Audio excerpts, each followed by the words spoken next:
Hey everyone, this is Matt, one half of the Matt Men Movies podcast, and with a new Paul Thomas Anderson movie coming out this week, I figured I would rate all of Paul Thomas Anderson's movies. This is kind of off the cuff. I'm actually just going to go by what I have on Letterboxd and just give you a quick little explanation on why I think they stand where they stand. Again, this is all subjective, not best, I guess, but mostly my favorites. So we'll get into that. Number 9, Licorice Pizza. Yeah, I hate to be that guy, but for some reason it didn't work for me. I don't know why. I think part of it might be that the meet cute happens almost the minute the movie begins, and we don't really get to know these two characters outside of having them, of their relationship. I think maybe if we had spent a little bit more time with them and kind of known who they were before meeting, I might have been more interested, but like it just never hooked me. I like the vibe of the movie, but yeah, for some reason it just didn't land. Number 8, The Phantom Thread. I know, I know, I know. So uh, the reason I'm putting this at number 8 is because I find both of the leads, although everything about it is technically fantastic and they both give great performances, I cannot stand either of them. I think they're both incredibly annoying and frustrating. I know that's kind of like part of the thing, but like if I don't care about who I'm watching, then I just kind of don't care. Um, Sorry. Number 7, Inherent Vice. I know this is the other Matt's like favorite movie ever that doesn't have Vincent Gallo in it, but and on paper this should be like my favorite movie in the world because like all of my favorite actors are in it. It's Paul Thomas Anderson, but it really comes down to the source material, I think. It's not the book isn't really known for being the most easily comprehensible thing, and I think this movie does it justice. Again, it's kind of like I don't know what's going on, as in like where this whole thing is going, and I don't, I hate to say it, but I don't care. But like it's it's tough for me to say that because again, everyone is so good in it. Yeah, the production is great, but I kind of, I don't care. Sorry.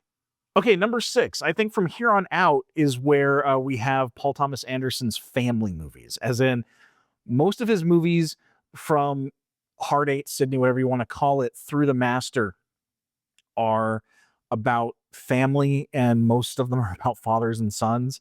Um, and I don't know if he just kind of got it out of his system, and that's why there seemed to be such a shift after The Master.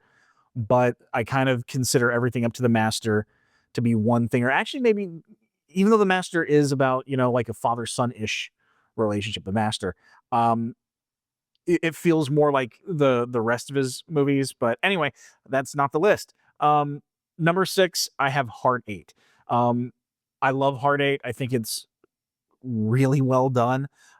It just lacks the polish of his other movies, but that's also because he was incredibly young when he made it. Like, um, annoyingly young because it's that good. In fact, go watch the Siskel and Ebert review where they just are like, beaming over it. But number 6 is Heart Eight. Number 5 is Punch Drunk Love. I love this movie. It's so weird, it's so quirky. Um, uh, there's no other movie like it, really. Not that I can find. Um, it's got a visual style that's just kind of crazy and kind of doesn't care. Um, like when the steady cam hits the table and it's like, no, we're just going to keep going because we're in the moment. I love everything about this movie. It feels like a fever dream and in all the best ways. Number 4 is The Master. The Master to me is two of the greatest actors at the top of their game. Like it is just watching these two people on screen is remarkable. Um, there's not really anything bad about it. The only thing is that I don't think it's as accessible or as flashy and fun, if you want to say that, as his other movies, but just for the performances alone and just how gorgeous it is.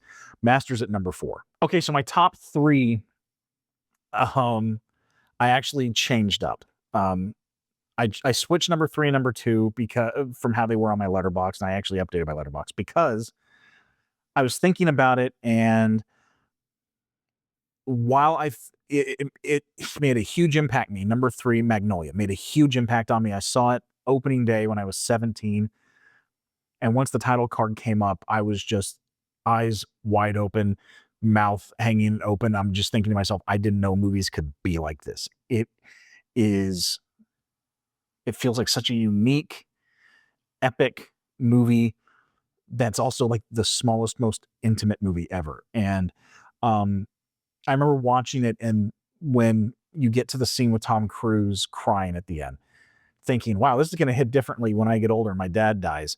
And man, did it ever. And the more you learn about the making of that scene, the more you understand why, Tom Cruise is not just like the biggest movie star ever, but like one of the most underrated actors to ever do it. So yeah, Magnolia, it's huge. I actually, I lived off of Magnolia. It was my last place. I lived in LA before I moved. I was on near Magnolia, Lancashire, which is like where the movie takes place. So like all of the shooting locations were right around where I lived, which was awesome. Um, but Magnolia, I love this movie so much. Number 2, it's a movie that to this day, if I'm doing some creative writing, if I'm doing like a script or something, I have to have this on in the background, is Boogie Nights. Boogie Nights has some of the most fleshed out, realistic characters in any movie ever, not just his work. And all of his characters are incredibly fleshed out and incredibly realistic. But Boogie Nights, you know exactly where they're going, and you know exactly where they came from. Like, even though you get that little slice of, a few years of their lives, like Eddie Adams's, Dirk Diggler, Eddie Adams's parents, I have a whole headcanon on how they got to where they are.